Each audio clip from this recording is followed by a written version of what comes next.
Hello guys, welcome back. It is David here. I am at Casino Quest with my fantastic Casino Quest shirt and my Casino Quest error sign behind me, and we have our very own Dennis, the Menace. Yo, how More you guys Menace than Dennis. On what are you on? What are you on? doing? Huh? Just in general, are you on something? No, I'm you not on are anything. Do we say that you're like the technical dude or the camera guy, or what the hell are you? I'm on the controls. You're on the controls. That's what I was looking for. The controls. Better that than on the commode. You could be on the commode. You know what the commode is? Do you even know what the commode is? What are you going on about? Anyways, so welcome. This is going to be an episode on what ruined Vegas. There's a lot that ruined Vegas. This is like one of those endless series. We could be sitting here for days, quite literally, and still never get to the bottom of it. But we are going to try to get to the bottom of it, and we're going to entertain a lot of questions and engagement from all of you. But first, some announcements.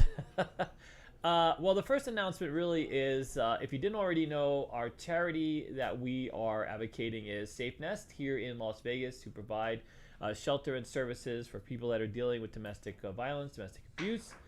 And so SafeNest.org is where, if you'd like to make a contribution to that great cause. They've done wonderful things here in Las Vegas and Clark County for a very long time. They've been very central to our community, and they're very wonderful, talented people.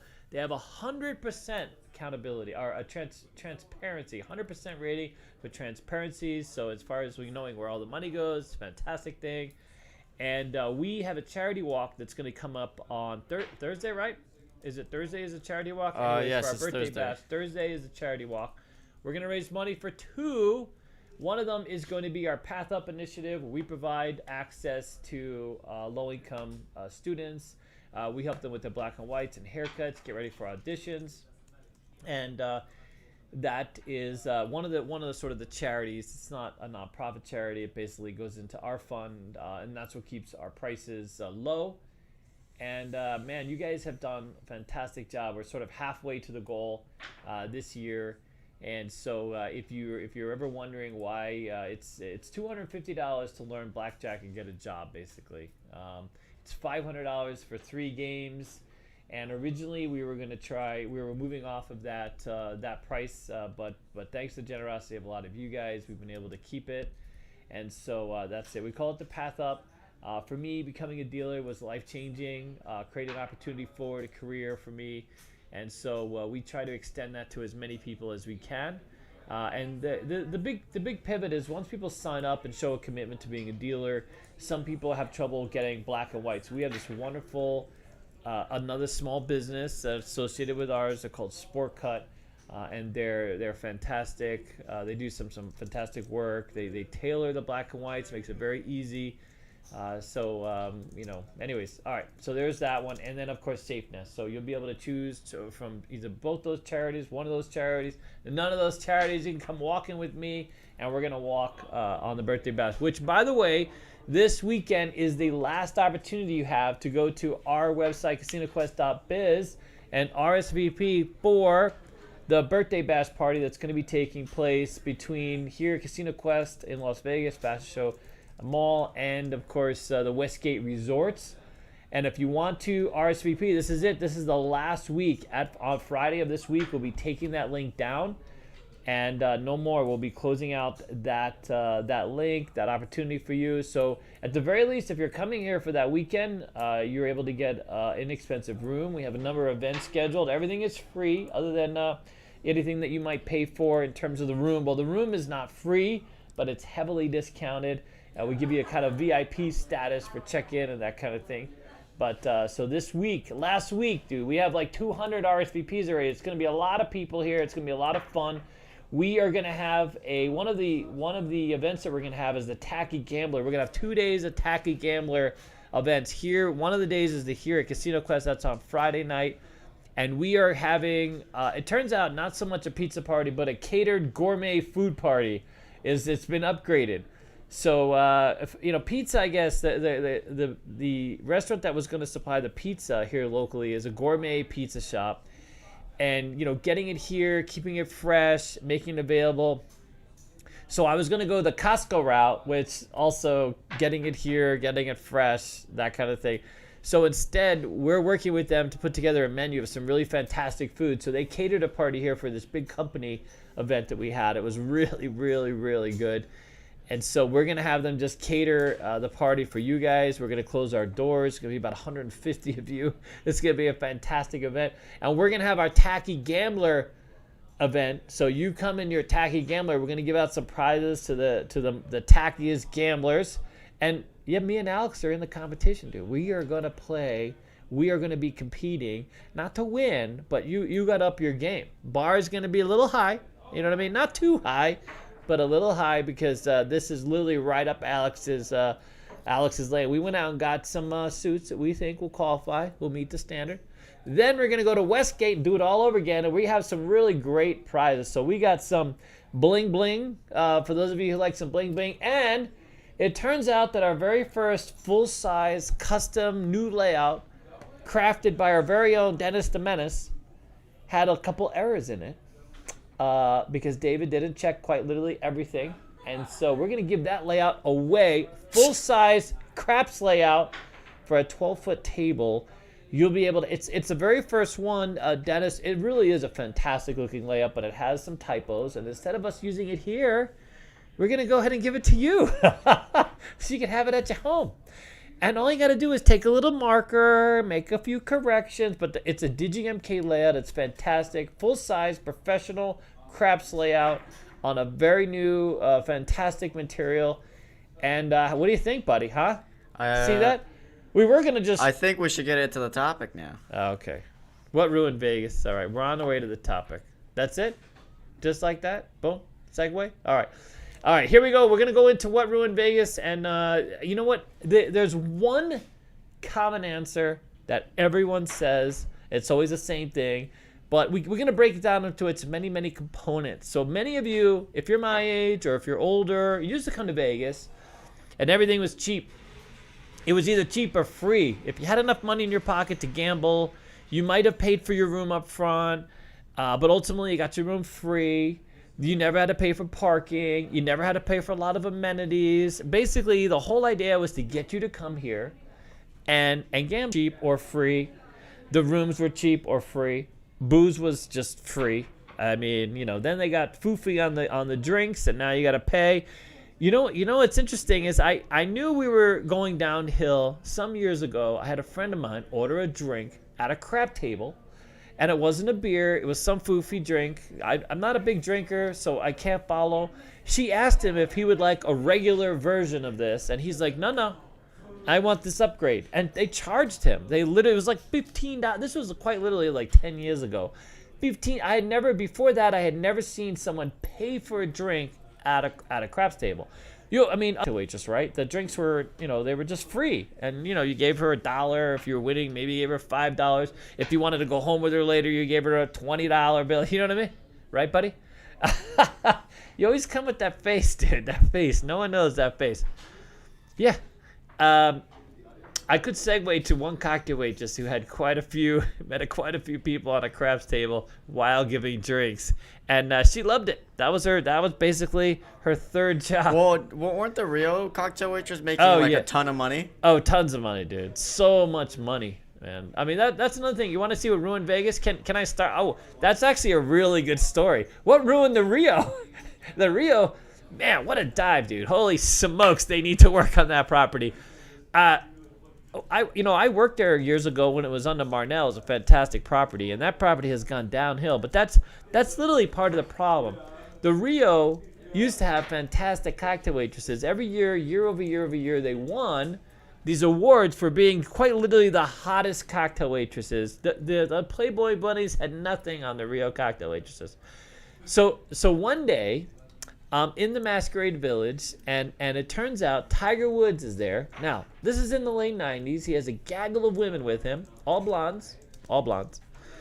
And they gave him $50,000 in yellow checks to come play.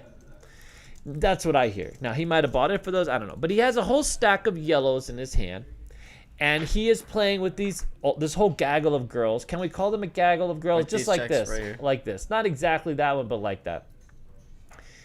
Is it a flock of girls or a gaggle of girls? What's the term? I think it's just a group of women, but a gaggle sounds funnier. A gaggle does sound funny. I like it. All right.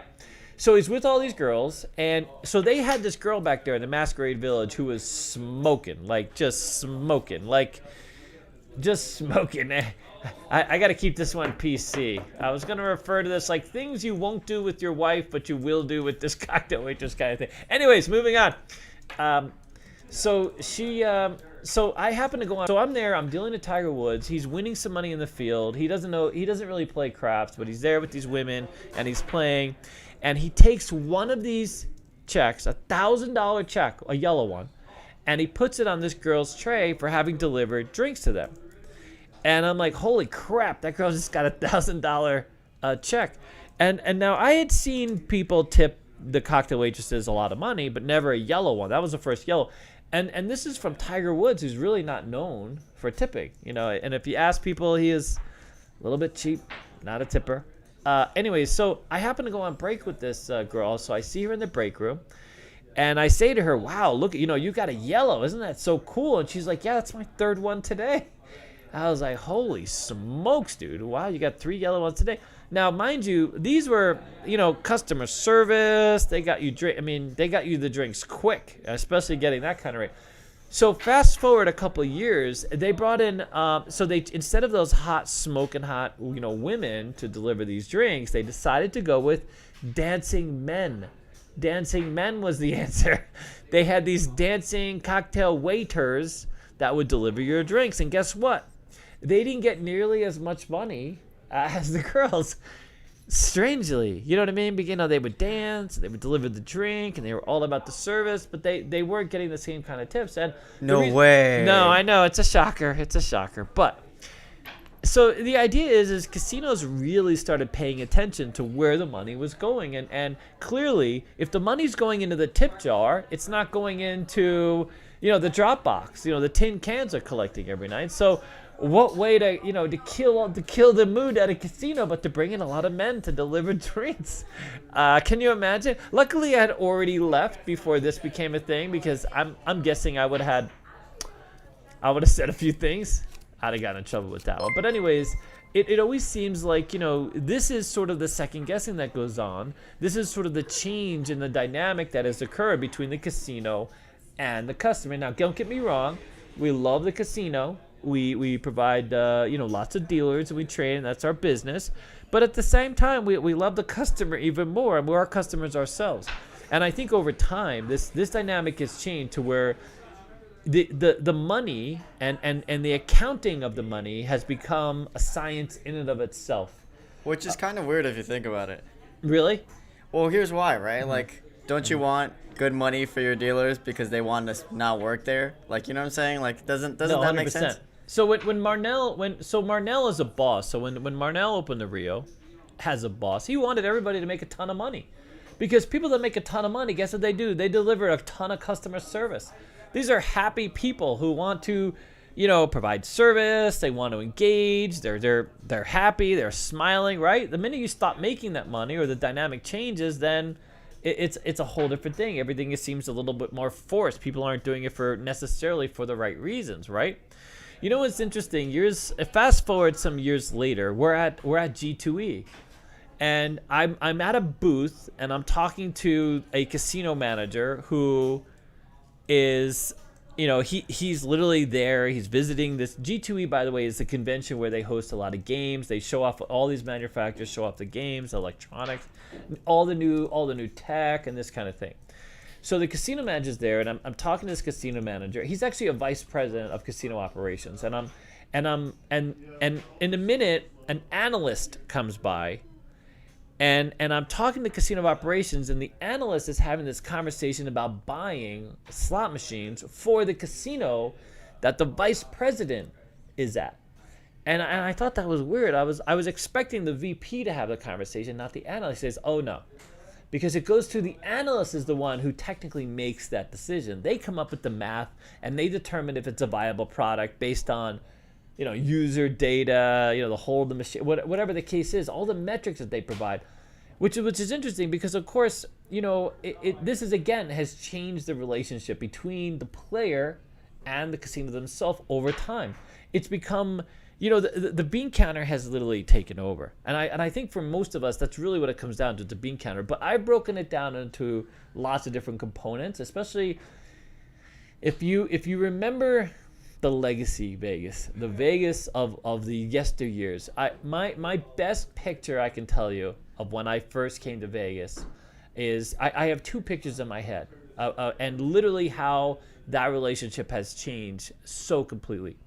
One of them is when I used to go and play slot machines, there was always a woman, very rarely a guy, but someone in the middle, someone that was part of my playing, someone who was happy, provided me change, will come over and hit the machine, ask how I was doing, was just constantly engaged with me, in the slot. There was actually one place I used to play the showboat. If any of you remember the showboat, and they used to have little circles where the machines would be around a circle, and there'd be a woman on the side, and then she would hand you would buy your dollar silver tokens from her. She would hand you 100 of them, however many you bought, or sleeve of 20, and she would tap on the machine, and you would buy in, and she would have the gloves in case your hands were getting dirty.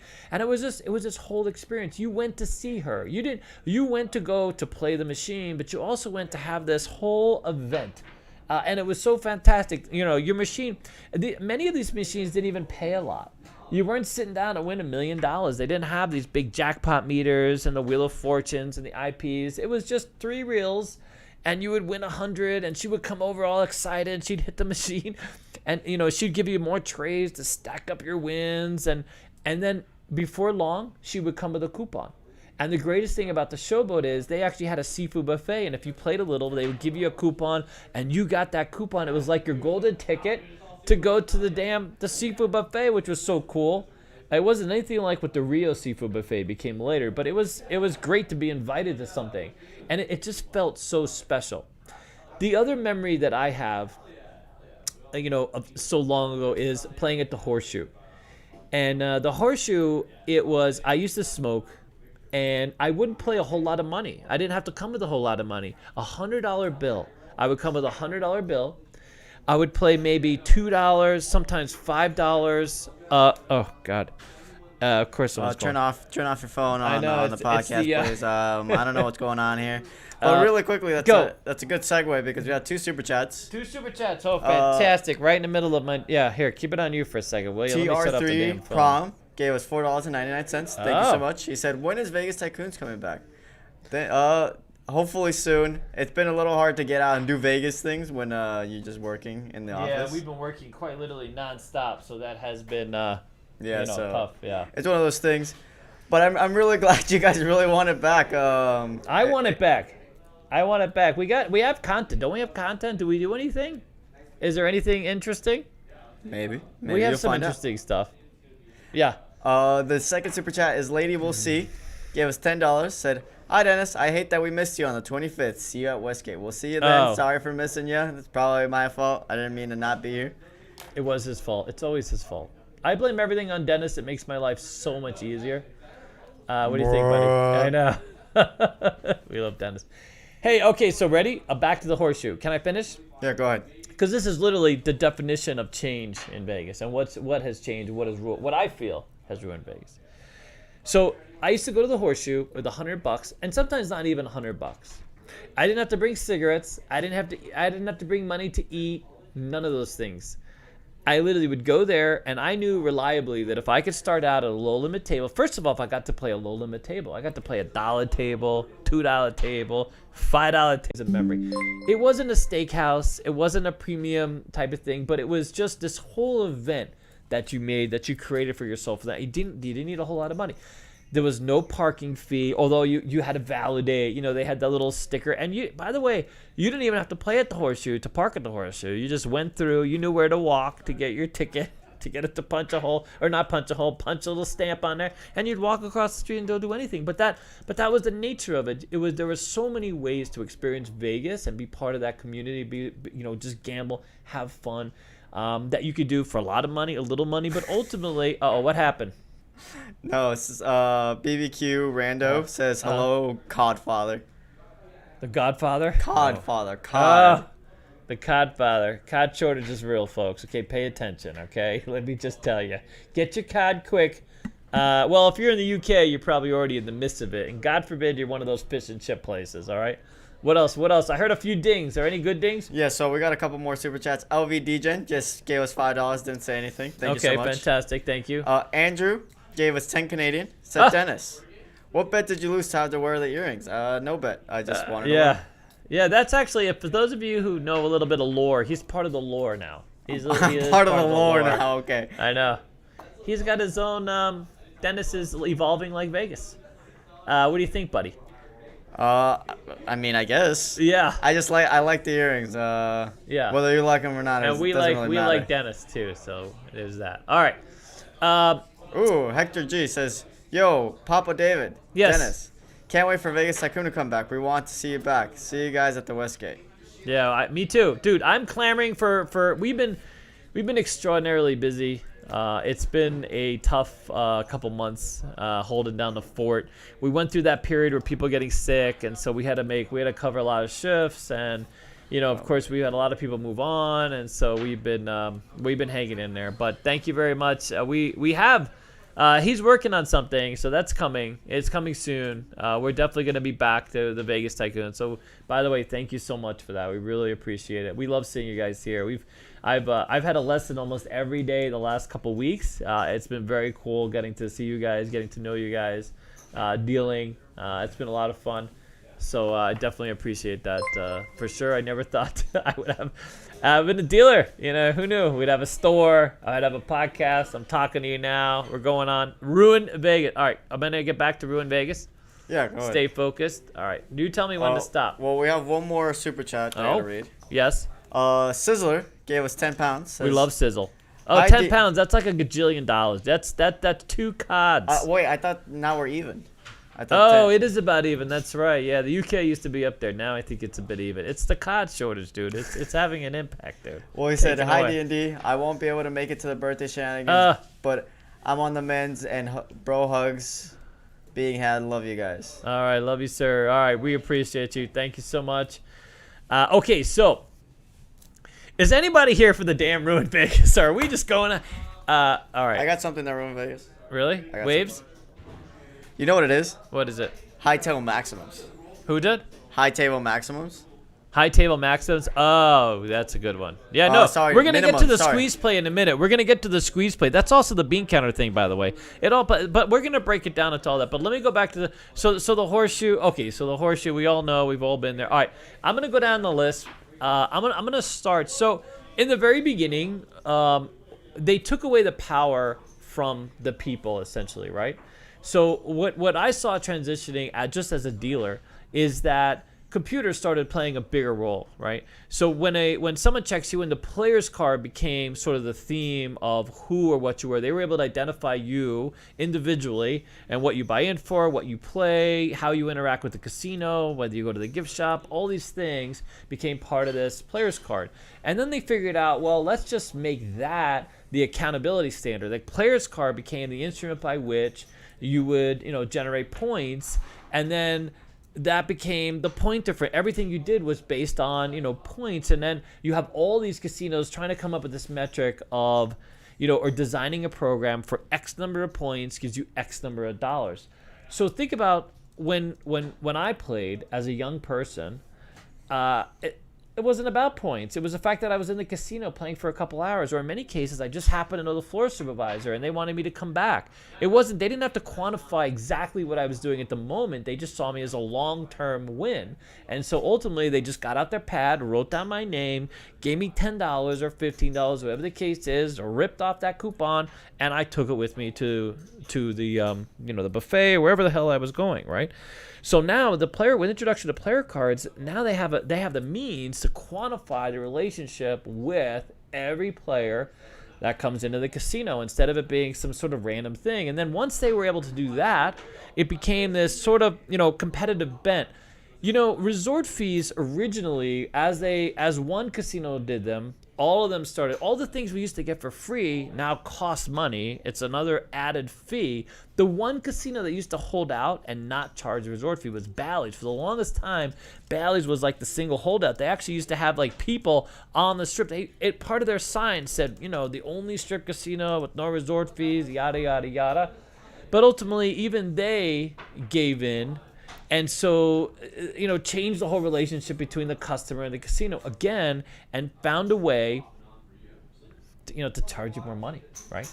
To make it about, to make it about the money, to make it about the fees, to try to incrementally, change the game. And this is what happened. So players' cards, as they were first introduced, had lots of benefits. Even now, when a casino first opens, they give away the farm. They have loose machines. They have a loose slot club. Maybe if you're a high level slot player somewhere else, they'll upgrade your experience at their casino in the hopes of getting you there. And so the player's card became the standard, and then ultimately and incrementally it became a much more sort of refined and defined opportunity for the casino to take away in many ways, but make it look like you were getting more. But in reality, you were getting less. Because for most of us, the things that we care about, if you read some of the benefits that come with players' cards, nobody cares, right? I mean, for the most part, I'm just looking for food, free parking, and maybe some valet. You can't even get valet. What's amazing is that even some of these top-level cards, you don't even get valet act. You still got to pay for valet because they know you will. If you're that customer that plays at this higher level, they know that that's an easy add-on that you will pay for because that's an amenity you're willing to pay for. The rest of it's fluff. You know what I mean? Just absolute fluff. All right, what else you got? I'm gonna stop because I heard some dingus. What do you got? Well, I have a couple of super chats. Oh, fantastic! Christopher Bird gave us $5. Says, "Miss the days when the pick guys could just handwrite comps." Oh God, no kidding. I'm sure that built really good rapport. You came back because of that. You know what's interesting is during that transitionary period, floor supervisors, so in many cases, some floor supervisors got in trouble. A radical, transition from writing the comps to, now it's all built into the software. You have to go through Players Club, Players Reward, whatever the case is. And I know countless stories of floor supervisors who are still trying to work off that paper. And to get them to change, they had to, some of these people got written up or ran afoul of the system. Go ahead. The next thing is Bill Phillips has been a member for 12 months, so you used his little chat thing. He said, what ruined Vegas is the willingness of players to go along with bad game rolls. Sigh. Yeah, we'll get to that too. Some of the games, 000. It's interesting because it plays out differently in different areas of town. So if you go to the Strip, you'll just see bad games. It's amazing the number of people that just run amok and don't educate themselves on paybacks, on the casino's edge, and they play games that are really just terrible for them, and don't offer a lot of opportunities. Just a way to sort of grind out money. And of course, casinos love colors and lights and flair, anything that'll get you in the seat and get you to stay long enough. I think when it comes to what the edge is, it's less important. I mean, it's amazing to go into a casino and see as many people we do sitting down at a 000 machine, or play certain types of ETGs or unlinked machines that have just awful paybacks, and no one cares. I mean, there are very few people that put that menu. They have the menu button, they have the payback button on some slots, and to see the payback, but you have no context. Like you would have to actually go out of your way, get on your phone and look it up for 2 seconds, and that's the whole 2 seconds, and then you're going to sit back in the machine. And no one cares. That's the thing. That people are looking for an experience, more so than opportunity, which is what we are trying to change a little bit, and trying to give people some of that power back if we can. And of course, it's and that's the squeeze play as well. So that's on my list. The squeeze play. Holy crap! Not the system. Yeah, not the system squeeze play. It's the squeeze. So can you imagine Vegas has millions less people coming here, but the win is off the charts. So Vegas casinos are winning more money because they're literally squeezing it out of you. It's amazing. $15 tables, $25 tables, $100 tables during the day at some properties. and most people are still coming with the same bankrolls. I mean, it's not like they're adjusting. It's they're just trying to fit into this table. So you walk up to a $15 table and you have $100 on you. Your opportunity is diminished. It's a terrible idea. Don't play a $15 table with a $100 table. Just put it in the field.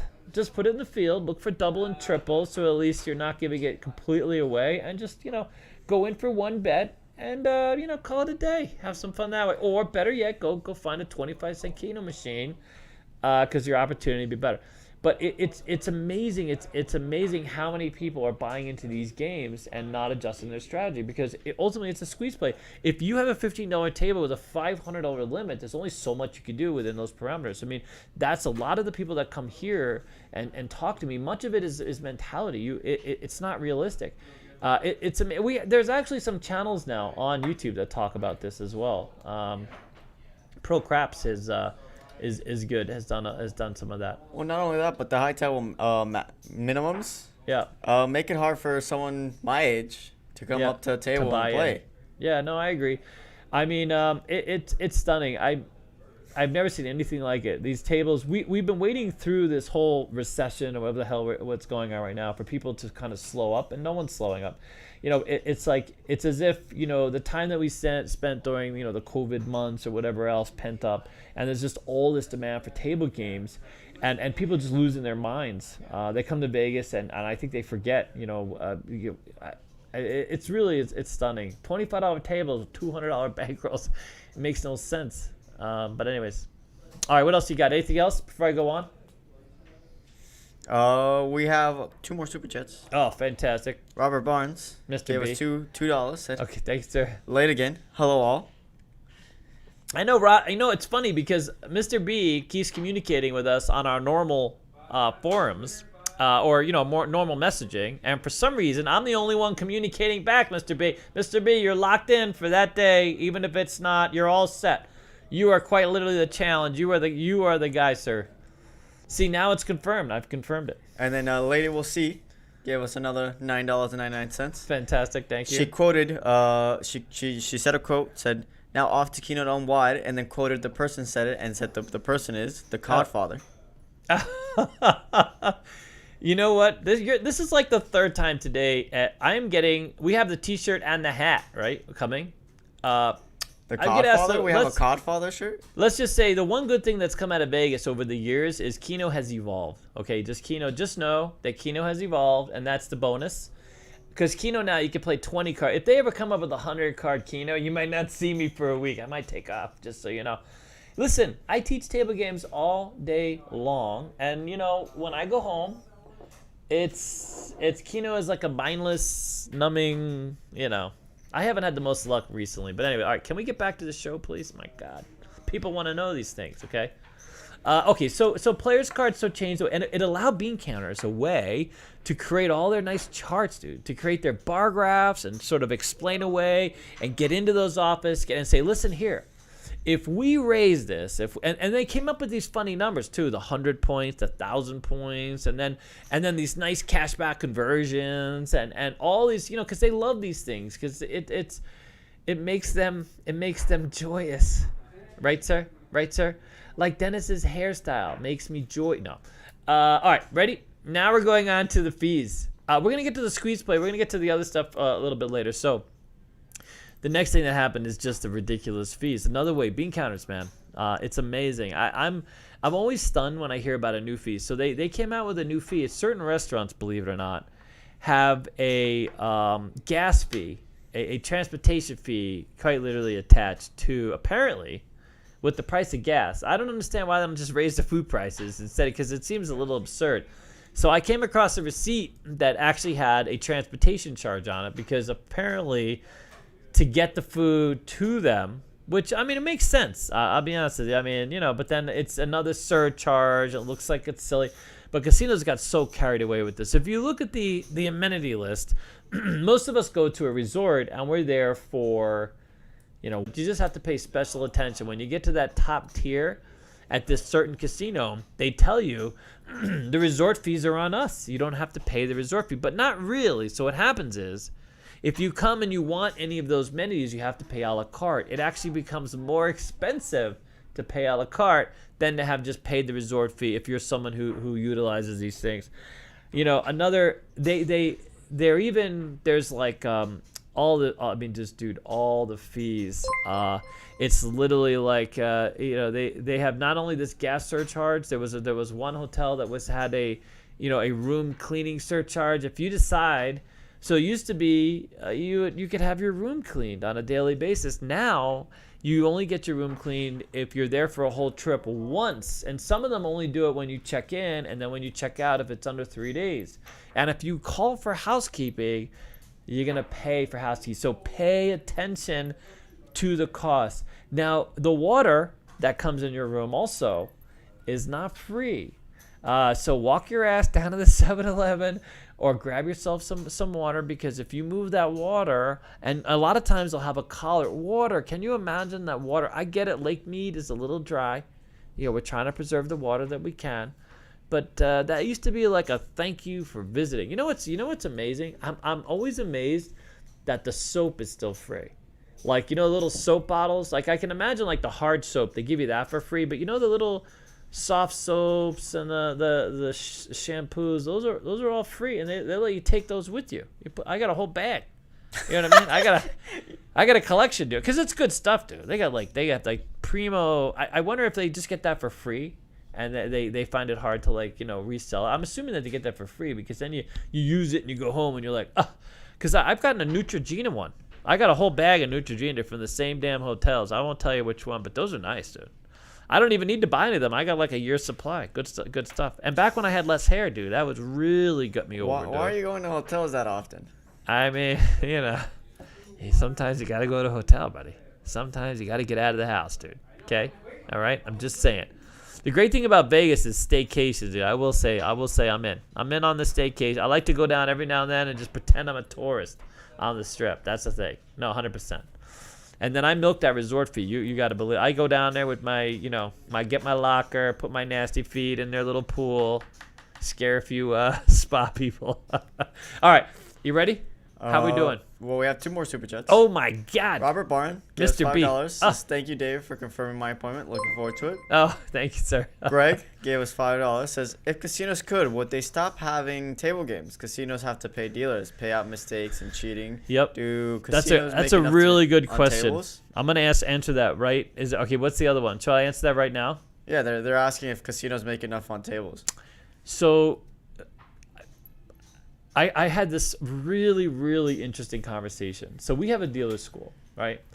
And our biggest worry is that they're going to limit tables. They're going to start knocking out tables. And during the pandemic, Caesars, for example, got rid of 30 tables. And they were like, oh, crap, here it comes. Casinos are going to start, because of the pandemic, they want less human interaction. They're going to have ETGs everywhere. They just wipe them down and let the next person play.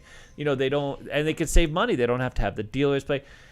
The thing is that, and by the way, I had this conversation with a LinkedIn network, person that I've networked with, who happens to be at the head of a slot manufacturer, he's in the business of making ETGs. But strangely enough, he also recognizes that the casino is really the table games is the heart of the casino. So having that front line of service, having that front line of dealers, having those games there adds more than just to the bottom line. It adds an element of service. Makes it a real casino. When you walk into a casino that has no table games, it feels different. You interact with it differently. It's a whole different type of thing. And strangely enough, people still are more willing to buy in at larger amounts of money when there's a dealer. And if it's a game that has a frontline dealer than a slot machine. So slot machines, not all of the ETGs, by the way. There's certain types of ETGs where people have come to actually upgrade their bets and buy in more. But for the most part, most of the people that buy in on ETGs, that play ETGs regularly, have a whole different relationship with the machine. They're more like slot players than they are table game players. And a lot of people that, for us that are table game players, I really very rarely touch an ETG. I just have no interest. I don't see myself. I have bought in for, let's say, $10, $20 on a Blackjack ETG. I played some of the stadium seating games for roulette, this kind of thing, back when they were being considered, and I was a consultant, so I was getting some interactive elements. But interestingly, a lot of us that are table game players, we don't understand some of the fundamentals that are playing out with these electronic table games. And so the question is do table games make money? And yes, they do, especially when people aren't paying attention, and most people just aren't paying attention. I mean, the fact is single zero roulettes get really busy, and more casinos are moving, to having a single zero roulette game. And so what they do is they make not single zero, I'm sorry, triple zero. So more triple zero games, and interestingly, they make these triple zero games a lower limit game to give as many people access, to lower the barrier, and so more people play them because it's a cheaper game to play. Look at 6 to 5 blackjack tables or even money blackjack tables on lower limit games. You want to get to a $5 table, even a $3 table at some casinos, sure, they're going to give you even money blackjack. Listen, that's not a thing. I mean, to stay away from that game. Don't play that game. And it becomes a thing because you're willing to play the game. You want to be in action. Not necessarily you, but a person wants to be in action. People see these low limits. They lose their minds. They go on tilt. They're obviously not very well informed. And so they sit down and play these games. And guess what? Because they play these games, casinos add more of them. They're like, oh my God, I'm a genius. I got people to play at $5 and they're getting even money blackjack. How wonderful. Or 6 to 5 blackjack. You asked me if some of the most popular pits here in Vegas are party pits or dancing pits. You get to sit down and play with a pretty girl and who dances, and you get paid 6 to 5. You get the worst blackjack game possible. And meanwhile, most of the time you don't care. You're not even focused. And or sometimes even money. Or even money. And you're distracted. You know what I'm saying? Like, I mean, this is a lot. And again, the overarching thing here is the bean counter element, is quite literally all of the data and the fact that for most people, literally don't care. Most people are looking for, some type of entertainment. They see gambling as a loss up front. They're not trying to create any opportunity for themselves. And so, this is the play. And casinos, now that they have access to just reams of data, they have, slowly exploited this and worked this out. Now, so tables definitely make money. And if you look at it from the casino's point of view, dealers minimum wage. Yes, you got to pay benefits, but it's a cheap sale. What gets expensive is some of the tech. So if you incorporate a lot of the tech and you have a lot of license, pay a minimum wage dealer to stand up and shoot out some cards. And if you have enough traffic on that game, that's you're making some decent money. Now you throw in a lower limit, you pay 6 to 5 or even money, you're making more money. And in many cases, you're making more money than the ETGs, right? So interestingly, after the pandemic, because we all thought that the ETGs were going to make a big play. The one thing I did know was skill-based games were not going to be, that wasn't going to be the death of Vegas. There are people who are tooting those as the coming of, someone. That's not a thing. We went to play those games, and quite frankly, the people that have money are in a different age category. If everybody gambling was 21 years old and was working joysticks all day, they might have worked out to be, a thing. But the fact is, most of us are older. We're not waiting to play some skill set game where you can win some mini jackpot every now and then, because you know what's going to happen. 95% of us who have the actual money to play these machines are not going to be able to manipulate the game and win that little bonus that's set aside for the skill-based win. And then some menace like Dennis will walk up and whack it, and the rest of us are going, what the hell, dude? No, that's exactly what happened. I mean, you know what I mean? Meanwhile, we can't even understand how the hell we're supposed to win anyways, you see? We took a tour of that factory. By the way, that guy might not even be out and about. That guy might have been locked up for a minute. But anyways, on to something else. Well, really quickly, we have a $5 super chat Holy from smokes. Thomas. Thank you, Thomas. Said, tried the double tap, had a nice win. Thank you for sharing the system. Yep, double tap is fantastic, dude. 100%.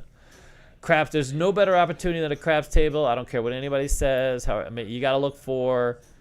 If you want to count cards, you know what I mean. If you got a soft but then you count, run the risk of being 86. Like, you know what I'm saying? That's true, and you got to have your. The thing about blackjack, and that the whole apprentice thing is that you have to have your ass in your seat for a very long time to run a blackjack, or just be really flippin' lucky. Now with automatic shufflers, good luck. It's not a thing. If you want to create opportunity comes from a hand.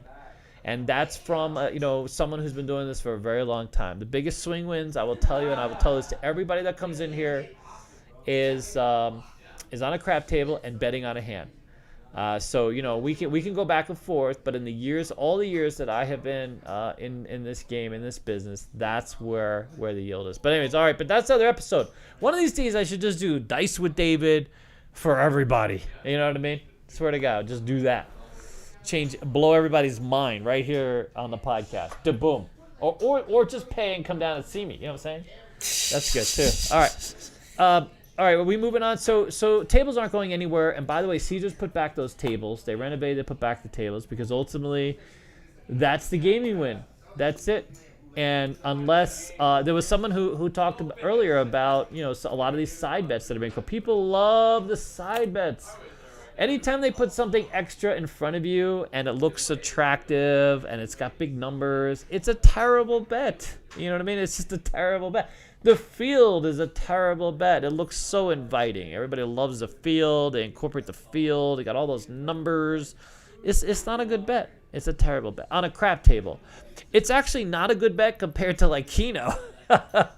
Especially if it's double, triple, 2.7. I mean, you know what I'm saying? So there are bets, but again, it comes down to being informed. Look at Crapless Craps is making a run. Crapless Craps, and you know why it's making a run? Because the hold on Crapless Craps is so much higher than normal craps. Because you know what people are doing? People are betting on the outside because they have these big fat numbers next to them and these big fat payoffs, and they're calling themselves extreme shooters, which maybe they are, maybe it seems that way. Casinos are loving it. Bob Stupak is quite literally doing somersaults in his grave right now. I'm sure he misses because he tried to promote that game. Nobody wanted it. It was a gimmick game. Nobody wanted to play it. Nobody wanted to host it. And now it's in a casino near you. It's quite literally going into most strip casinos. I'm going to have to start teaching Crapless. I've held out for the longest time. But I'm going to have to start teaching Crapless Craps because so many casinos are incorporated. We've been asked several times if I teach Crapless Craps. I'm really hoping that I can change the curve, get enough people educated on playing actual craps and going for the bigger wins, but, it is what it is. It's easy, by the way, if you become a crap dealer to transition to Crapless Craps. You just add the outside. There's no don'ts, obviously. So, it's not the worst thing. All right, what do you got? Then I'll move on to my next category. We have Derek. Gave us $5. Derek? Yep. Not the Derek? The Derek. Derek. My God. He still owes me a dinner, dude. What the hell is this guy even showing his head for? What's going on? Is it enough to buy cod? Well, it's $5. That'll get you a cod sandwich. In UK, that's not enough. That's not enough. $5 is not going to cut it. He said, I need to see a new vlog content called David Exploring the Casino of the World. I know. Hey, you know what we're going to do, by the way? We are going to start branching out and visiting some casinos around town. And we're going to, we're thinking about doing stealth visits so that we can be honest. Because let's be realistic. If we go there and we say, hey, we're on the way, let's get a table. We got to do some, we got to kiss a little ass. And it's really, really hard for me to kiss any ass. I tell the truth at my own risk quite literally all the time. And I just can't do anything else, to be honest with you. I mean, unless if it's a great experience, it's a great experience. If it sucks, dude. And I'm just so tired of truth will set us free. We have built this entire entity on truth. You know what I mean? So we're gonna go to these casinos and we'll rate them, judge them, put them in the books, let you know how they play out. My one thing with some of the casinos is their paybacks are absolutely damn right awful. It's almost like theft. And I really believe that, you should still offer value. Like, I don't understand. Like, that's how you create customer loyalty. You don't have to give it away, but come on, give something out. You know what I mean? All right, what else we got? Can I move on? Well, we have one more $5 super chat from one Ricardo. One more. Said Yeah. $525 with defining the G-spot roulette strategy. Thanks, man. Oh. Which one was that? Was I on that one? No, that was one of Timmy's.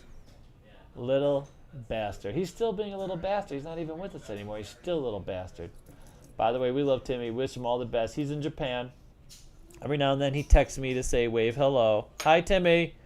And, he's one of my favorite people. He did a lot for us to start. He has a brilliant mind. And now he's on to, starting his own family. So, fantastic. All right. Where are we at? What ruined Vegas? Are you ready? I'm waiting for you. I was just like... Okay, so you ready? What ruined Vegas? Okay, this one is going to be a toughie for me. So it's not really a toughie, but we got to blame each other. We really got to blame each other. Players have really gone along with a lot of this. We haven't even put up much of a stink. We just keep doing, what we're used to doing. And, this is one of the reasons why Casino Quest came into existence a long time ago. And the idea of it, no, I never thought that this would come to fruition, by the way. Never thought that I would be here. But I had a friend of mine was involved as a hotel, a manager for a big hotel here on the Strip. And one day we were talking with each other about how basically, when people come to Vegas, they don't even ask anymore. They just take it. It used to be when you were a discerning player, you're a discerning visitor, you wanted a room with the view, and you wanted to know, what kind of amenities, and you wanted to know where you're going to go eat. You used to have this whole conversation. Now people come here and they just suck it up. They don't feel like there's a lot of flexibility. They get what they get. There's not all the demands that are made, and so ultimately the casinos just keep pushing the envelope. Not just the casinos, the hotels, and the people that are the entry level, the lower tier, the mid tier player has been slowly just eviscerated. Like if you came to Vegas years ago when you had $10,000, for example, you wanted to be picked up at the airport maybe. Or maybe you drove here, but when you got here, you wanted to go limo ride to Batista's. Remember when Batista's was on the menu? You could actually get comped outside the casino. They didn't just comp you inside the casino. They would comp you to a restaurant that you wanted, a Peppermill, Batista's. I got comped to Batista's one time. Batista's hole in the wall, by the way, behind Bally's. From another hotel. Actually, it wasn't my comp. It was someone I was with who was paying more money. But we used to come with expectation. If I'm going to come to your casino, in fact, I know somebody used to come at $10,000. He would call around. He's like, listen, I got $10,000 burning a hole in my pocket. I want to go and I want to have this type of contract bet. I want to have this type of game activity. And he was up. Now, mind you, this is 30 years ago. Maybe that amount would have gone up, but those people are gone. That whole level of play, that whole level of engagement, for the most part, is gone. Casinos now have the player's card. In fact, many casinos have eliminated the host level. So the hosts that many of us or many people who have played at that level used to communicate are no longer there. We have to deal with a whole nother level, or we have to get to a whole nother level before we find that kind of amenity-rich conversation that we used to have. So when we come to Vegas now, we get hit with we wait in line for hours to check in. Then we get hit with the resort fee, and we sort of accept that as one of these incidental things. And then if we look further, there's other fees. Sometimes there's other fees: turn down service, lip service.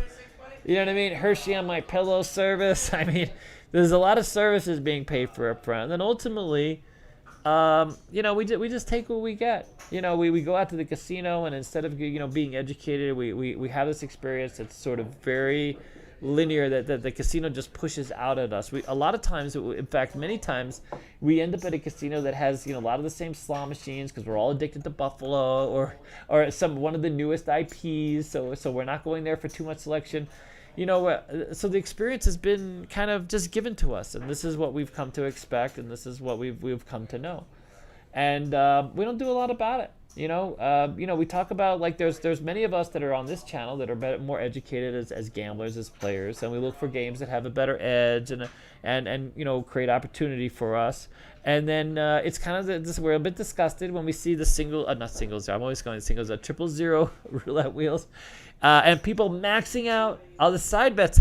I was dealing blackjack one day at a local casino, and it was $5. It was a $5 game and $25 limit on. They had 3 side bets, and this woman was betting $25 on the side bets and $5 on her main hand. She was all about it. You know what I mean? She just literally was going for these big wins. In her mind, that was the opportunity. There was no opportunity for, what was she going to make? Even money or, blackjack when she could win 20-1 on her $25 bet. It made no sense for her to bet more money on the actual blackjack to her. You follow? And the casinos just, here you go, honey. Here's your buffet coupon.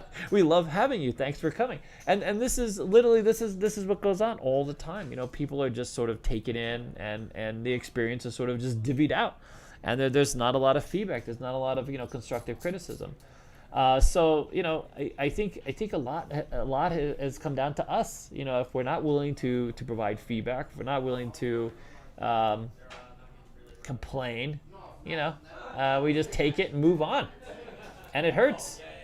Well, right? You vote with your wallet, right? If you go there and you play a 000 game, they're gonna put more 000 games there. Yeah, no, 100%. Yeah, the more people that play, I'm amazed that there's a casino now that their crapless craps is busier than their regular crap table, and no one cares, man. I had one person 2 weeks ago ask me what the casino's edge was. It's a little over 5% on a crapless crap table. It could be less than 1% on a regular a regular crap table. I mean, you know what I mean? It's like, not to mention that if you're talking about creating opportunity, your investment on crapless craps to go across is much higher on a $5 minimum game, whatever the minimum is. So it's harder to create as much opportunity as fast as possible, unless, of course, someone's rolling 2s back to back. That's the guy. This is what I'm saying. So this is that mentality that exists, is where people feel like, hey, what if I catch a roll where some guy rolls 10 aces in a hand? I'm gonna make so much money. Fantastic. You might as well play Wheel of Fortune or come play Keno with me. We'll have a fantastic time together, winning nonstop. We'll be winning nonstop. It'll be a wonderful experience, and we'll just love it. All right, what else? Well, Derek gave us a $5 super chat. Said, when are we going to go to Japan to give Timmy hell? We should wait for him to have kids, dude. We should literally wait for him to have some kids. We're playing the long game. Yeah, we're playing the long game. We really are, dude. Because I think they're going to start spitting them some out pretty quick. And it's no longer going to be Daddy David. It's going to be Uncle David. Uncle David is coming to town. It's going to be a long boat ride to Japan, just so you know. Because, I'd have to take a flight, I guess. Oh, good Lord, that's a long-ass flight. I'm wearing a life preserver the whole time, just so you know. I'm going to wear a life preserver. I'm going to have a life preserver. I'm going to be that guy with the backpack that's really a parachute and a life preserger. Oh, my God. I might bring my own oxygen as well. Go ahead. Greg is a member for 5 months. Uses CEG chat thing. Yes. He says, we have 2 casinos opening, American Place and Hard Rock, in the next few years. How long will the honeymoon phase last? Slot paying, free play, etc. Yeah, so I will say this. If you have a new casino opening, definitely join their Players Club. They tend to give out a lot more cash back right away. It incentivizes the relationship. In fact, in many cases, you don't have to play a whole lot of money. You just go there the very first day, play at the highest potential limit that you will, and you can max out cash back for as long. So the algorithm for that is very generous, at least at first, because they're willing to invest up front in building that player catalog. So really the key is play at, when I say the highest level, like if you're someone, don't come in and, tease the machines with $5 bills. If you're someone that is capable of playing 100, 200, 500, whatever, just play that the first day, max out the points, and you will, for at least the next couple months, you're going to be rolled into whatever benefit they have. We've done that recently, and it has worked out fantastically. Holy smokes. If you haven't already, go down to Resorts World, sign up with their players card, go in there. We played like $300 the very first day. Now, we got to play quite a while because Dennis couldn't stop winning. And so, yeah, that happened. And we've been getting $125 in cash back every week since then. And we haven't, we dunked it the other night, so 2 weeks later we came in another couple hundred for the thing. But I mean, for the most part, really super generous. That's not going to last. I remember when and anytime a casino redoes their players card, when the Cosmo went through this period of time where they started out one way, and then of course they went for local play, and they changed the direction. So if you see where they're making a concerted effort to build their player catalog, that's the time to really go down and play. If you're someone that likes to play, take that opportunity, put some coin in, and just sit back and roll over. So some of these are lagged by a couple months, but but nowadays these player tracking are, I wouldn't say real time, but they convert these types of opportunities very quickly. Some of them are very robust, so you can get benefits like the next week, like we have. I mean, we go to resorts, as long as we keep using that cash back, it looks like we keep getting the same benefit the very next week over and over and over again. So we've been running down there on Sundays. The other day we went with zero money. We just played the cash back, and the very next week, boom, same level of cash back already there. So I here's what I will tell you about the Seminoles, boy. Woof, wow. God, the paybacks, geez, they got to change that for the Strip. I can't imagine they're going to do anything close to what they do in Florida. For you people in Florida, don't hate me, but wow, those slot machines are terrible, dude. So I was going through the Hard Rock in Tampa, and I was literally pressing through to the paybacks, and I was very disappointed. Even high limit machines, $5 machines, the paybacks were literally damn near awful. If you play on a machine that gives you your money back, that's anything like any Keno machine, I should say. It's terrible, terrible. Avoid that with all costs. If you're playing on a localized machine and they don't have any posted paybacks, then you're getting screwed over. So I will say I couldn't believe it. I couldn't believe it. I don't want to repeat all of it here, but oh my God. I really hope they change that tonight. I'm not looking forward to the Mirage becoming Hard Rock. I'm sure it'll be a fantastic tourist destination. And I'll be honest with you, I know a lot of these Indians are very good casino operators. They do a wonderful job. They employ lots of people. They're very good with benefits. I know a lot of dealers are very loyal to these kinds of operations, but I think there has to be a balance. There are players too, and just because players don't know doesn't mean they have to be abused. You know what I mean? I don't want to have to walk into a casino every time and read the small print to know what I'm getting into. I want to go in with a reasonable expectation as a gambler of sort of maxing out. I go into a casino and I recognize I'm not going to win most of the time. I'm leaving that. There's my donation. I'm happy to know that. That's where I don't have a problem with gambling, right?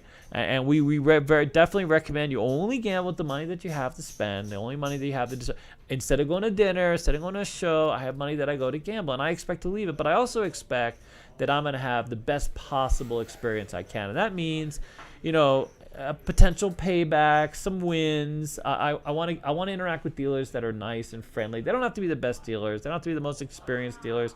I'm okay dealing with break-ins. I have a bit of patience, But I definitely have expectations. My expectations are high, and that's what Casino Quest was originally. So I'm gonna get back to my friend. I heard a couple dings, but here I'm gonna write a note because if I segue again, there we go. Go ahead. 2 super chats. Mm-hmm. Another Derek $5 super chat. Wow. He said, David, will you be going to the F1 race when it comes to Vegas? 100%. Really? Yeah, 100%. I was not expecting that. You know what's interesting? I was not expecting that either. But I want to go for the food, dude. The free food. You just sit there in the parking lot. Are you kidding me? These people roll up with grills and they're making burgers and they're doing The real reason comes out. 100%. I don't want to be in the stands, dude. That's too loud for me. I gotta wear my hearing is already not so good. But oh my God, those kinds of people come with their RVs and they cook out and they invite you in, and the next thing you know, oh God, I could go so off the rails with this. But let's just say there's a lot of fun in the parking lots of those types of events. F1 comes to town, dude. That's where you want to be. Everybody will tell you that. Are you kidding me? You. By the way, you could get so fat in the parking lot of these F1 events. It's not even funny, dude. Chocolate cake and hamburgers and hot dogs all day long, and good stuff. good stuff. Some of the best like coleslaw and potato salad you'll ever have, dude. Swear to God, I could probably get a date in a few of these places too. At least for the event, while the event's going on. You know what I mean? All right. Well, you ready? I have a couple more super chats. Oh God! Wow. Really? Fantastic. Go I'm ahead. gonna butcher this name. Vitana. Okay. Dennis and David. Coming the end of the month to rock some craps now. You guys inspired me to learn. Yes. Mandalay Bay, a decent spot to play? ? Yes. Great dealers. Really fun people. I like Mandalay Bay a lot. And I love the fact that they've lowered the bar for hiring people. And so, yes, 100%. Love Mandalay Bay. It's a beautiful casino. I really wish. I think I know that a lot of their high limit play, it kind of went, they had that terrible tragedy there some years ago. And that's been over their heads. They've been talking about how they address it. But it's a beautiful property, dude. They have a buffet there. I'm not sure. Do they still have the buffet? That used to be fantastic. It was they had a lunch buffet. So, yes. 100%. And they don't always have the highest limit tables too. They'll come down to $10-15, right? I thought someone told me 10, maybe 15. I mean, if you're gonna learn, if you haven't learned at all, you should come to Casino Quest first. Yes. For $20 an hour, you can learn how to play the table game. Yeah, 100%. All right, what else you got? I got to get back to my my hotel manager one because he became the executive. He became one of the highest level exec. He was a friend of mine. He started out a low place like me. He goes, he was much smarter than me, went to a really nice college, moved up the ranks. And I got to tell you how that evolved. Go ahead. What do you got? We got two more super chats. Pit Boss John, our Pit Boss John, says, bad news for Florida, tight slots. Good news for Florida, huge fun night state. Yeah, do that. Rent your own games and have fun and raise some money for charity. That's a lot better way to play, by the way. Stay away from those damn slot machines out there. Holy crap. Me and John are, and by the way, I'm going to segue a little bit, not so much. It's not going to be like a commercial, but I'm really going to talk about this interesting relationship I had with a big executive with the big casino. And this is how I got some of my own jobs. And it was, and it really is about the ruination of how Vegas really turned for many of us. A part of what ruined Vegas for me was a lot of these beautiful casino floors that I enjoyed, and the way that you interacted with the casino has changed over time. But that's not really the ruination of Vegas. I mean, I recognize that casinos evolve, the table floors. I really love the old Sahara. We have one of their chandeliers. I used to know a pit boss. Some of you may have know him from the Gold Coast. His name was Steve Murphy. He ended up pit boss over there at Sahara for a long time, and I got to run into him before everything was changed. So I missed that big pit and all the chandeliers, the long bar, and just all that vibrance and noise and just all in a line. The Dunes was like that too. It's just this massive, busy. Way ahead of its time, by the way. They had this lattice roof that was so cool, and of course, they're no longer here.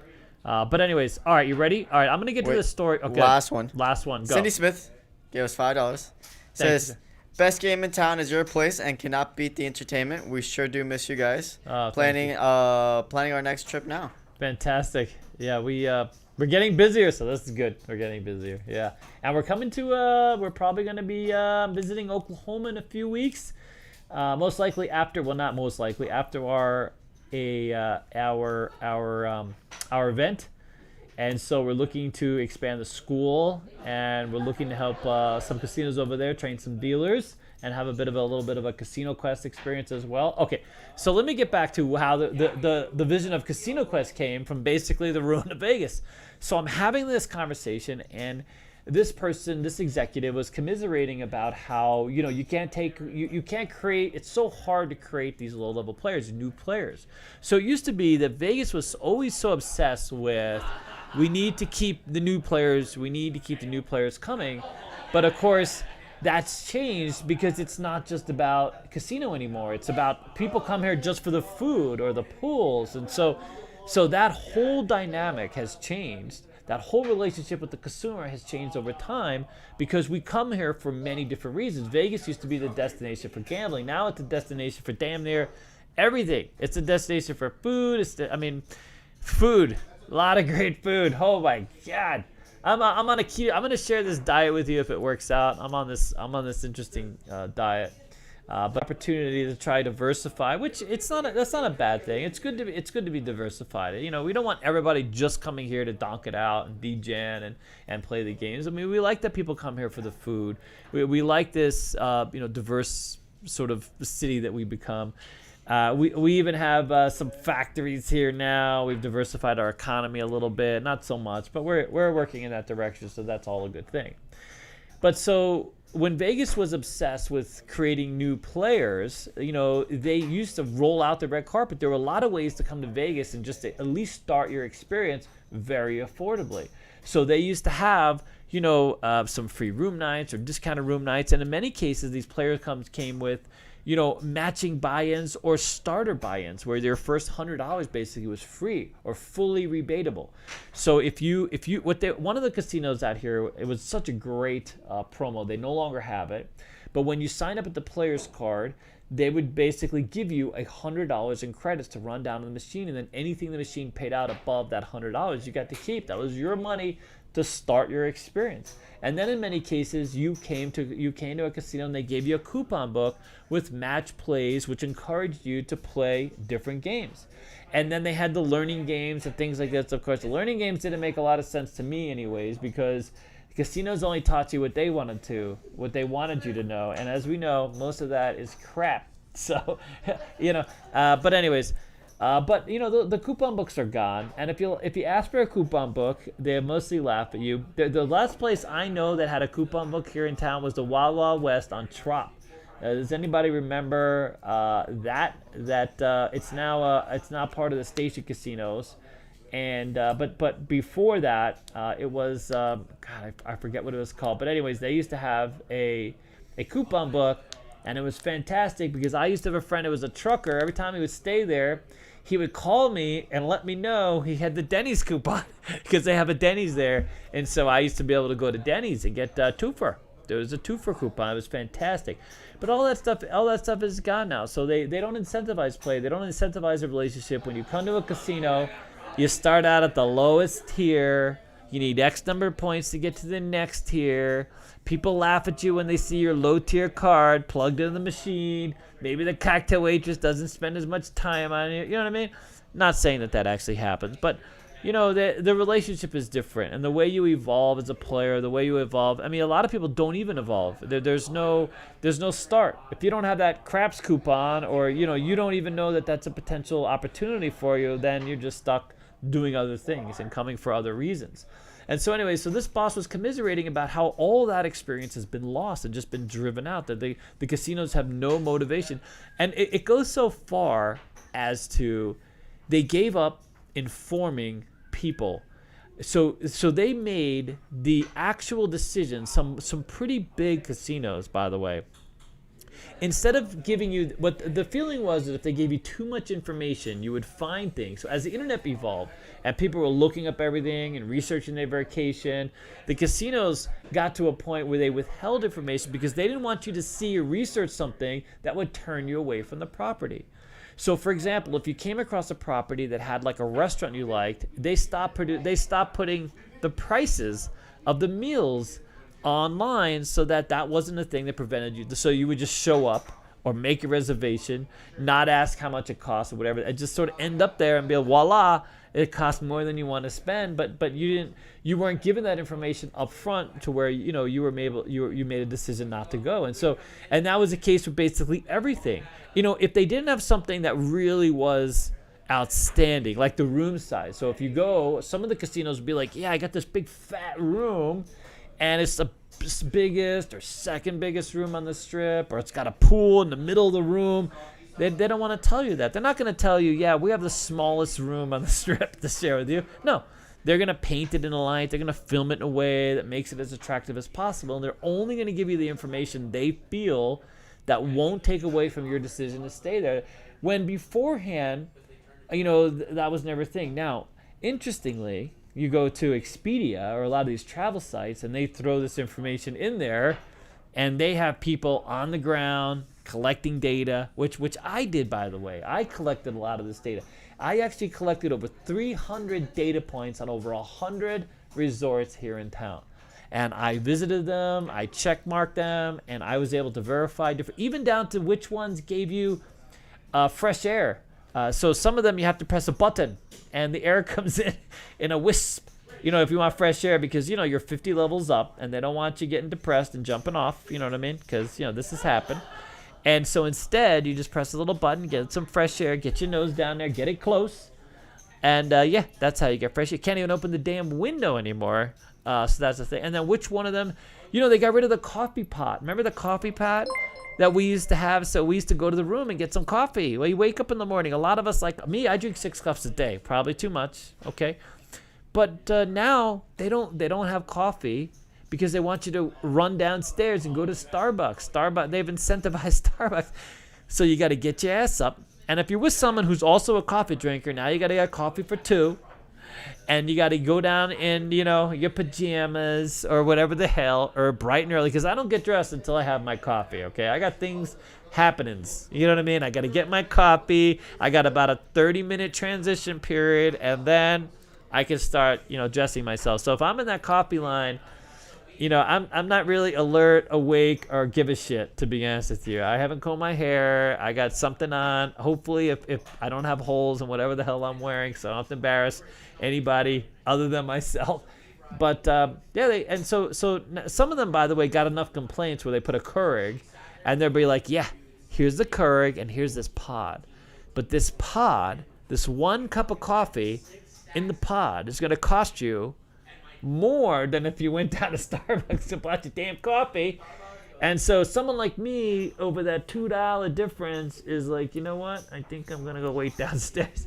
It's brutal, dude. And there's a few places where the wait, I won't tell you which casinos, but if you're in town and you're on a staycation, and there just happens to be a convention at the same hotel that you're doing the staycation at, and now you have to wait 45 minutes, and the one dude up front at the top of the line has decided to use this moment to have a nervous breakdown, and just complicates matters. You know what I'm saying? Complicates matters. But anyways, where was I? Do we have anything? Because my lips need a break, dude. You need a break? Oh my god! I'm a dead space filler, buddy. Go ahead. What do you got? Do we have any questions yet? Yeah. Ortiz says, "Does the Theo still have the same value it used to?" Do the which? The Theo. Yeah. I mean, at a certain level. So if you're under a certain threshold, it's not going to matter. Everything goes in as points. So if you play at a really high Theo and you also have a lot of money to donk, I mean, if you're just a $100 bill and you're just not very well informed and you there's a higher theoretical win for the casino, you know what I mean? You just get points for a $100 bill, based on the game that you're playing. I mean, no one really cares. Now, if you're a $10,000 player at the Strat and your Theo is over 70%, like we have a player, then yeah, they're like, hey, we got a room. Maybe not the best room, but and there are still some casinos who comp outside where the player experience comps outside of the player card. They use a player card to provide direction, but they will have a marketing department, or they will have someone who you can talk to directly at a certain level. Now, $10,000 at some casinos doesn't move the needle. Other casinos it will. So, your results may vary. I tell everybody, if there's a potential to have a host, just ask what that opportunity is. And it never hurts to say hello.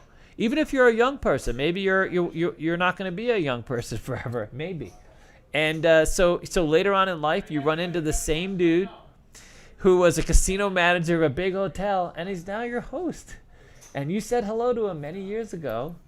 And he was a big boss, and now he's he's a host at a local casino, and he's not embarrassed at all. He's fine. He's just fine. He's worked himself as far down the road as he could. That's being maybe a petty. Oh my God, that guy. He used to give me so much crap. By the way, what do you got? This question was just an interesting one. Do casinos still use handlers for bigger players? They use which one? Handlers.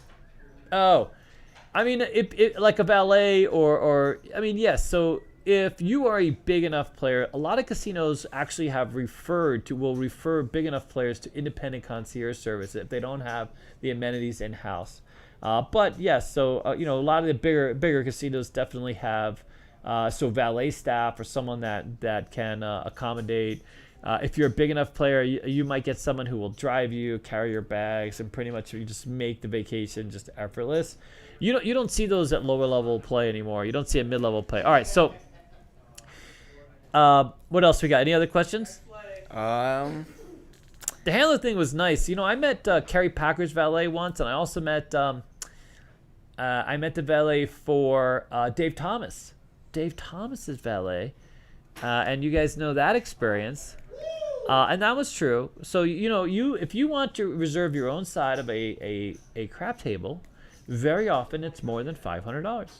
You can't do it for less than $500 or even $1,000. A lot of places, bigger casinos, will ask for a certain amount of money in order for you to reserve. You can do that, by the way. So if you have $10,000, for example, and you're at a mid-tier or low-tier casino, most likely they will reserve either half the table or the whole table just for you. Just for you. Your table, you just ask. Now, bigger casinos, not so much. If they're slinging $1,000 checks, it's not going to be a thing. $10,000 doesn't go very far. But if you're a $100,000 player, $200,000 player, you can create your own experience, And, if you don't know, Dave Thomas came into the Rio many years ago, and he wanted his valet came up to me. I was on second base, and he comes up to me, and he's like, hey. Dave Thomas comes in. He puts his hands over. He doesn't say anything. He's looking down, and it was a thin Dave Thomas. So it was a thinner. Remember we used to watch the commercials. Those of us a little older, we would see a little bigger, a little puffier Dave Thomas. This was not the puffy Dave Thomas. This was the salad eating Dave Thomas who stopped eating his own burgers. Apparently, I don't know. But so he's there. He's got his hands over the table, and then his valet comes up to me, and he whispers in my ear. He's like, "Hey, this is Dave Thomas." And I'm like, oh, hi, fantastic. He's like, don't say hello.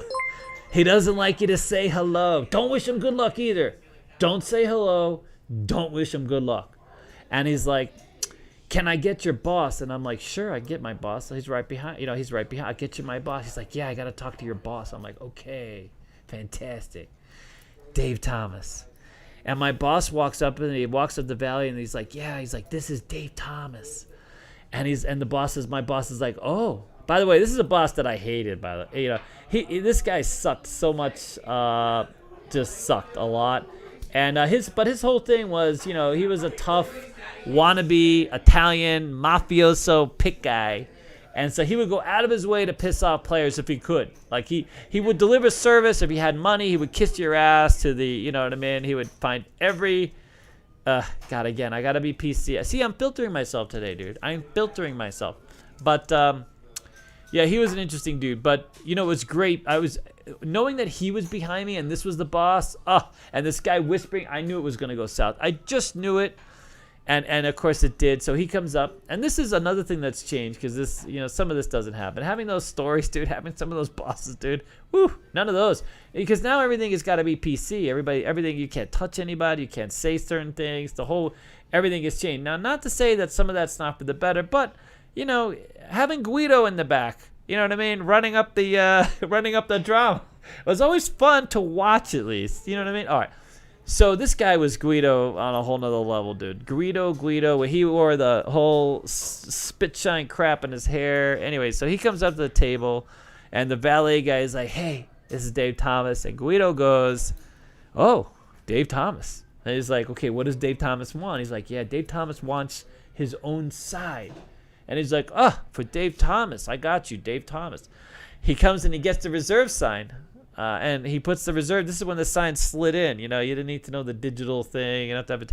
And so the sign slides in. It's reserved now for Dave Thomas. So Dave Thomas and the valet made sure. He's like, don't wish him good luck. Don't worry. I won't wish him good luck. I'll tell him to suck it instead. You know what I mean? Like, donk it out, buddy. No luck to you, okay? Anyways, I got the picture. There was a few people like that. We had this other guy named Neiman. He wasn't even a craps player. He just played roulette. and he would have a rider like this long in the break room. I couldn't believe it. This guy. You know what I mean? Like ridiculous, you know. Anyways, Dave's down $500. I don't even take it. He's like $500 here. And by the way, there's other people on the other side. And they're like, what the hell's going on? We got a game here. Let's get a game because the dice have stopped. We're trying to accommodate. This is Dave Thomas. He's got to buy in. His valet is here. Big, important dude.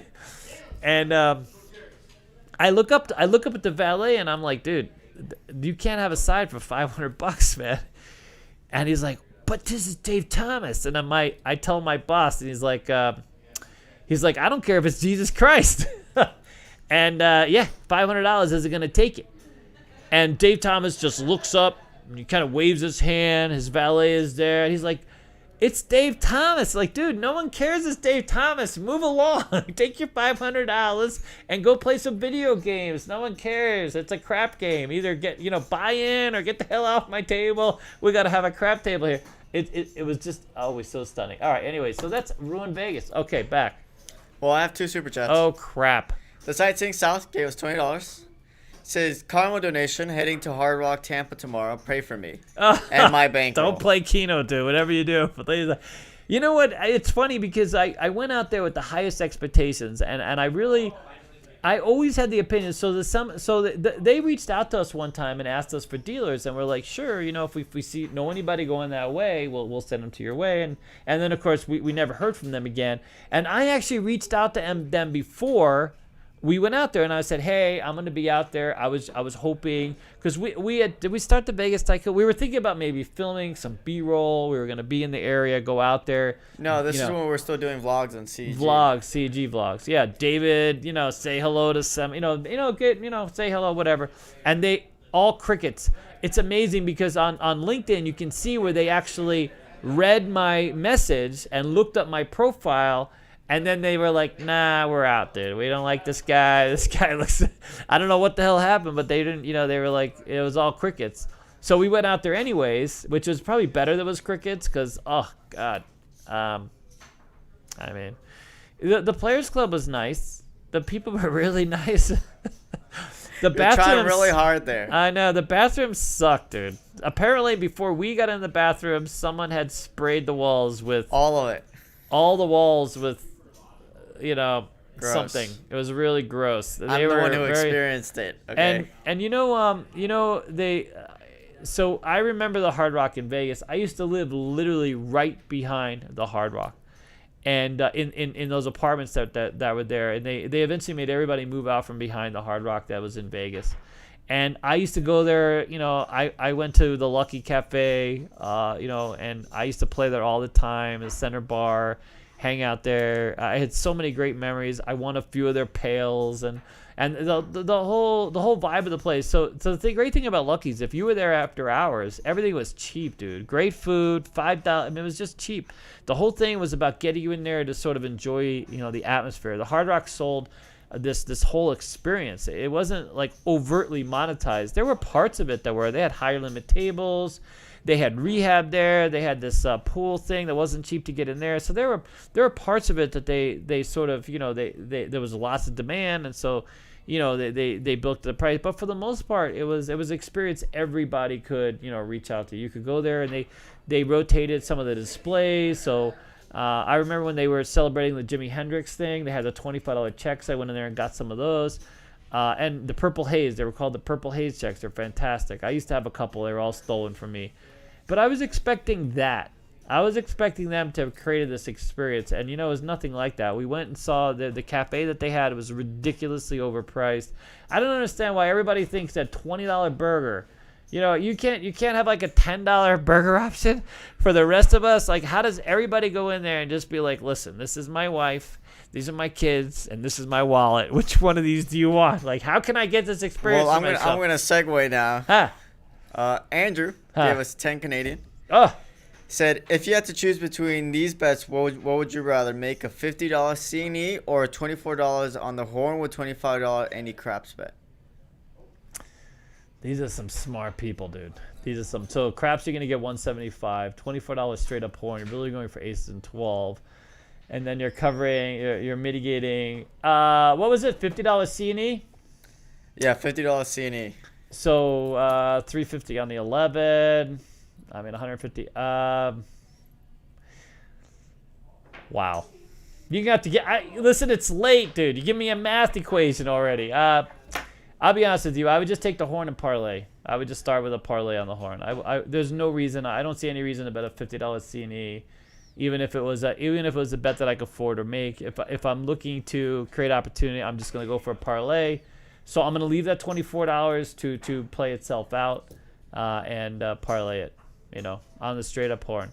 I'll be honest with you. I would just do 25 horn high ace deuce, and that I would parlay that to a horn high ace deuce and go for a second roll.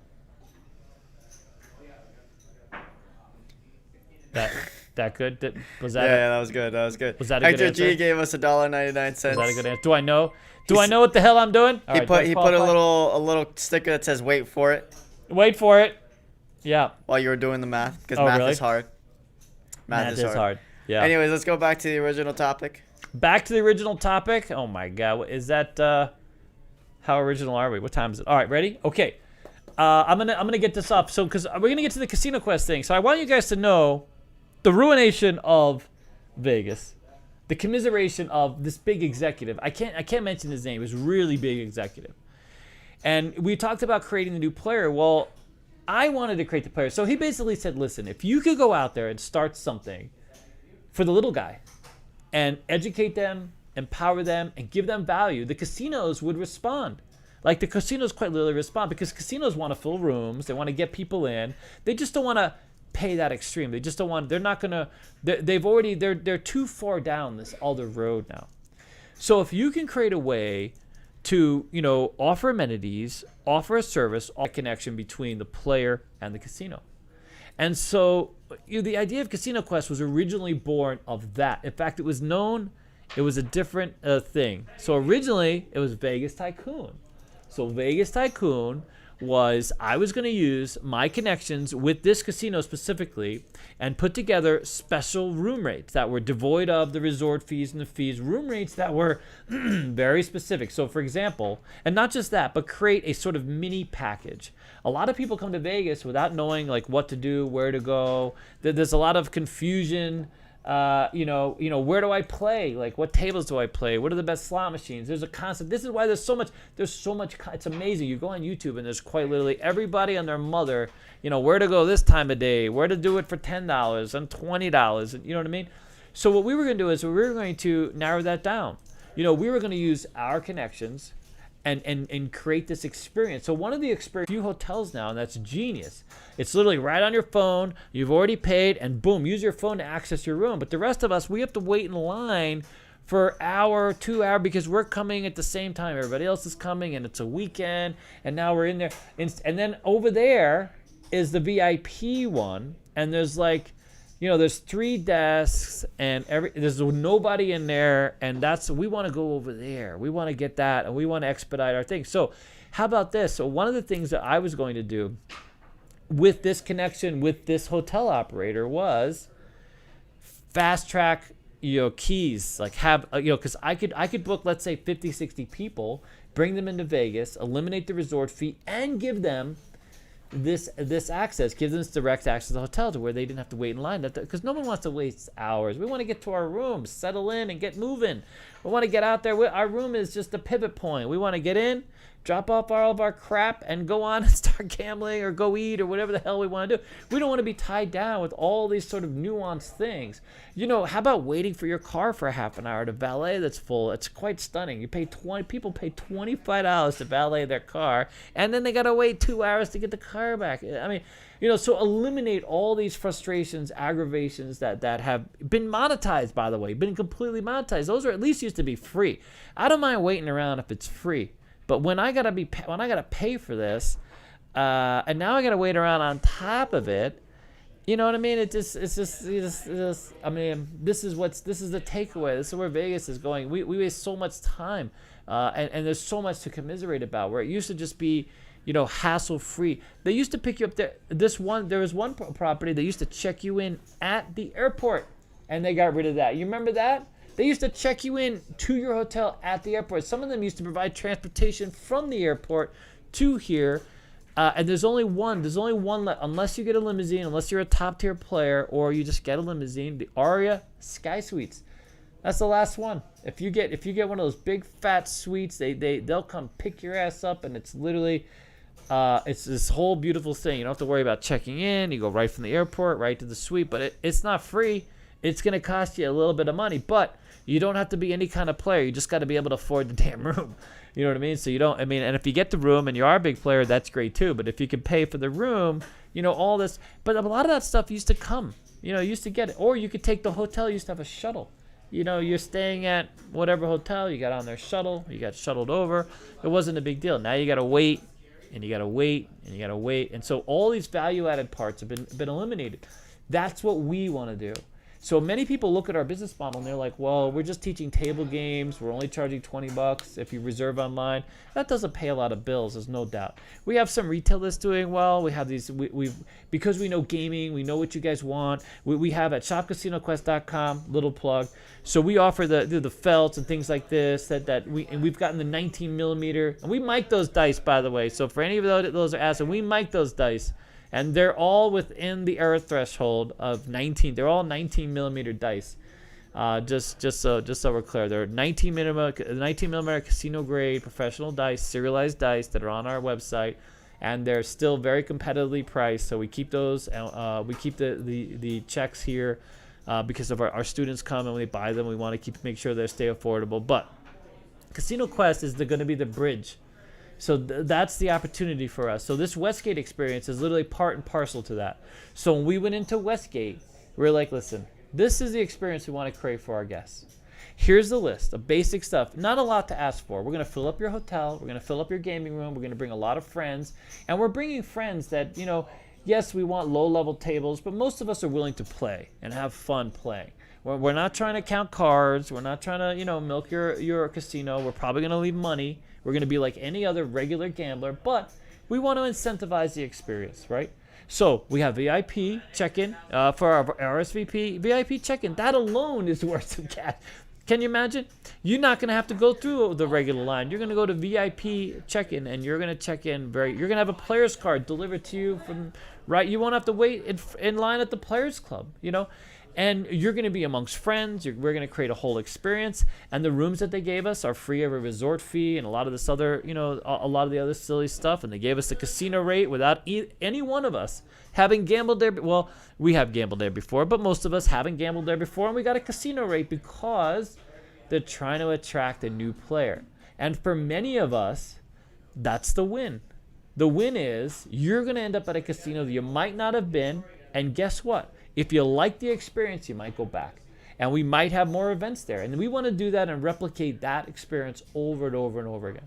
So right now, anytime that we can make that, we can avail that. And that's going to be the Casino Quest experience. Anytime we can avail that of our player base, that's what we're going to do. And that's the casino. The Casino Quest is going to bridge the gap between that new player, that player community, and the casino itself. And every time me and Alex have an opportunity to sit down with the casino, guess what we ask for? Low table, and it's at least to get started, right? At least to get us started, get us into the feel of it, right? We want to have an event, we want to talk to our players, we want VIP check-in, we want great room rate, and we want the old Vegas experience. You know what I mean? Because we're going to bring you, and as a group now, we can get that. Individually, maybe not, but as a group, as a Casino Quest, as a group, that's what we can do. And slowly, we're building this community. Slowly, we're making this happen in real time. And that's always been the goal. When we first opened our original location, and people like Derek and Mr. B and Alan Toy and all these people that were with us from the very beginning, those people didn't ask us how we're planning on making our money. Always the answer, and if they did, because a lot of people walked into that old store and be like, holy crap, I don't understand, how do you guys survive? And by the way, they love the conversations and they're honest. Casinos don't mind honest play. That's the thing, that's the game. The game is let's just this is they love it when you guys we get asked a lot, do casinos have any takeaway from you teaching the game? No, of course not. The same odds apply. You're just better players. You have better opportunities to win. They don't care. they're happy to run an honest game. That's why they're there, you know. And quite honestly, as many times I talk to you guys about mentality, you go out full tilt and you start working the field. And then you watch a 30-year-old challenge and that guy is the winner. That guy is the leader. You follow? Yeah? Anyways, all right. But that's how Casino Quest exists. Casino Quest quite literally has existed and will continue to exist and to thrive and to find success. Because, you know, thanks to you, we're building out here at the mall. We're creating another location right here, front and center. It's going to be a bigger event, bigger attraction, and we're looking at new locations. You know, I think that in the next couple of years, we'll have a few locations. They'll be in key, you know, metropolitan cities. But the other thing is, and I got to this kind of towards the end, is me and John, Pitboss John, runs a fantastic event company. And for those of you who are looking to educate people, have events, do, you know, charity games, and love the casino, love the gambling, it's a great way to make money. And we're going to lower the bar, create access, and help you guys start your own business, start your own type of Casino Quest. And then you'll have David and Alex and Casino Quest here in Vegas to create the connections, help you with social media, and again, bridge the gap between the player and the casino until everybody wants the Casino Quest player's card, coming soon eventually. And then, you know, that player's card will have merit, just like the same way you use AAA. The same way you use AAA or you use ARP or whatever else you use to get discounts, you'll be able to, you know, flash the Casino Quest card and use that. And they'll be like, hey, you know, we know you hate the resort fees, you want low-level hotels.